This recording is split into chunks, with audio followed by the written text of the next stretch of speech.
Question for product managers. How did you figure out what it is that you do every day? The tasks you do, how did you fall into the routine, the comfortable routine where you understand what it is that you have to do and is expected of you every single day? For most people, that's a hard one to answer because we kind of have this, it kind of happens organically. Nobody gives us a sheet of all the to-dos. Nobody provides that every day. We just kind of like figure it out as part of like expectations we've read or understood from outside the job, plus some training, maybe not.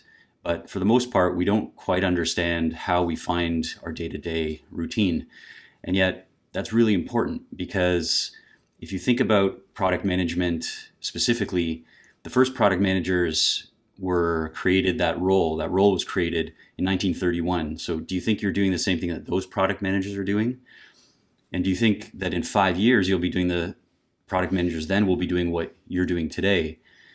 If you cannot understand your job at a deeper level, you can't adapt to a lot of change. And if anything's clear right now, that there's a lot of change happening, in particular, how AI and all the generative tools that we have are going to start affecting everyone's job and specifically product managers' job. So today I wanted to talk about what product management is, but on a deeper level, because you have to understand why, like what that role looks like from a much deeper level in order to figure out what you need to do to adapt to a changing world. Otherwise, the world will kind of hit you and force you to adapt. But if you can see it coming and you can understand what you do and what your ultimate role is, you can adapt before and kind of soften that blow or even just kind of roll with it. So I would like to go through and answer this question: what is product management? And like I said before, there is this 1931 memo. It was a Procter and Gamble memo that basically created the role of a product manager. And it was an understanding that, so Procter and Gamble is a consumer packaged goods company. So they make like everything from like Tide to Charmin to I think Dove, but like almost everything in your house is probably going to be Procter and Gamble or some big chunk of it. And they realized that there was a role for a person who would be called like a brand man or a brand person. And that person's job would be to communicate with their customers, to understand what the customers wanted, but also needed to understand how to market the products. They had to understand marketing, and they also had to understand how the products were made and the capabilities of the teams making them and the engineering and science behind those things. And that probably sounds a little bit familiar because that's kind of what a product manager does today. So we can already see some of the shapes of this happening. There are some common definitions now if I'm talking about like CEO or software product management specifically. The CEO of a product, that's a nice one-liner, but I don't think many people feel that way who are in product management. And it also doesn't help you decide what to do day to day. Marty Kagan, kind of a legend in product management, was to discover a product that is valuable, usable, and feasible. That's nice as a definition for like the actual outcome of your product component of your job, but anyone in product management knows that their job goes much wider than that. Martin Erickson, he said the intersection between business technology and user experience. He showed this little graph, and I think that's a great little graph and a nice way to think about it. These are all great mental models, but they don't really help us understand what our day-to-day needs to look like. So let's build up a more complex definition. I like this diagram here because it shows that your product lives in a whole bunch of other worlds. So the product lives inside the company, and the company has its own culture, and it has its own capabilities, its own resources, its own vibe. Everything in that company affects that product. But that company lives in an industry, and that industry is going to affect things like the available people that you could hire, the money available, the public perception of that industry, and potentially, good or bad things that come from that.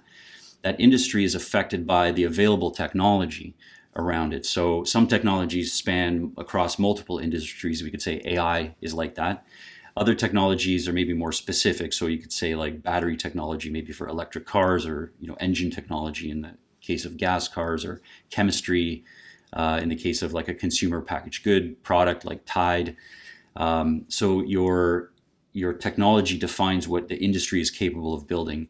And then inside that or outside that, you have people and customers. So they're living in this world where the technology, the industry, the companies, and the products all live.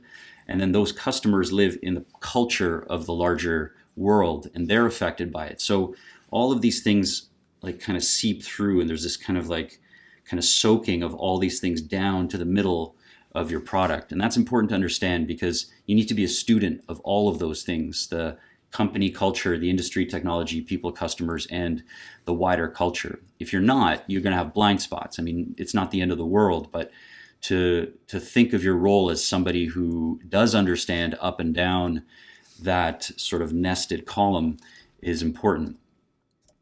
So let's talk about a product or first a founder's goal. So now we're moving into the business side of things a little bit. So if we're talking about like a founder who's like a one person who's got an idea, this is kind of what it looks like. I got an idea, I'm going to build a product, and I'm going to build it for a particular customer.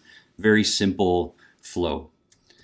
Now, eventually as the company grows, new departments show up. You got all the different disciplines that are necessary to service customers and products.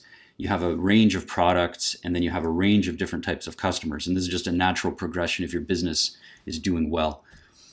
There's many goals that founders have. So in the case of Amazon, people say like, oh, the goal is to make money. Well, not really. I mean, in the case of Amazon, if we look at their early years, you could definitely question that.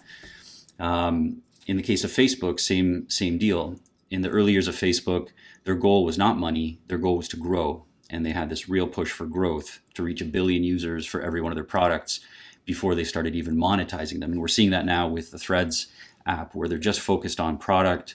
There's not going to be any advertising in it at all for a while until they hit that mark.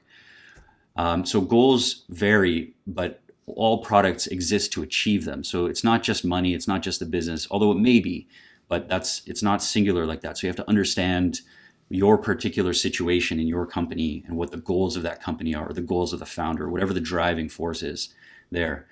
So you have company goals and you have customer goals, and the product needs to be the bridge between those to help both the company reach its goals and the customers reach their goals. Because if you remove one of them, the whole thing falls apart and there's no need for a product. If there's no customers to buy it, the company dies. If the company dies, the customers are unsatisfied. So the product is the connective tissue between the goals of both people. And as a product manager, you have to hold them both in your hands. So this kind of gets us to maybe a better understanding or a better definition that helps us actually start to decide what we want to do every day. So I wrote here, a product manager uses an understanding of the world, that's the nested column there, the circles, to build a product, that's the vehicle for this, that reaches the goals of the customer and the company. So this communicates what our responsibility is to the product, to the business, to the customers, provides us the playing field so we can see the world, that little diagram, the circle diagram, describes how we'll be evaluated based on the goals of the company and the customers. And it's broad enough that we can apply it to any company or any industry. So this is a definition that I like for myself because it helps us decide what we're going to do. So you might think here, okay, great, I'm the product manager, cool, like I'm sitting on top of the product, I'm managing this thing, I'm the CEO of this thing. But this diagram would be a bad diagram to think of as your position in it. It actually looks more like this. The whole company, all the disciplines, including product, and product is just one of the many, is in service of building that product and helping those customers and then ultimately reaching the goals of the business. So this hopefully is a better way of understanding your role. I'm going to talk more in other videos about the details of all of these little pieces in more detail, and then there's many more things as well. If this is interesting, if you like this, like it in the video. I'm deciding right now how many of these I should do, or if I should do these more regularly. This is the first one I'm making. So if this is interesting, just somehow let me know, and I'll look forward to hearing back. Hopefully that's helpful. I'll talk to you later. Bye.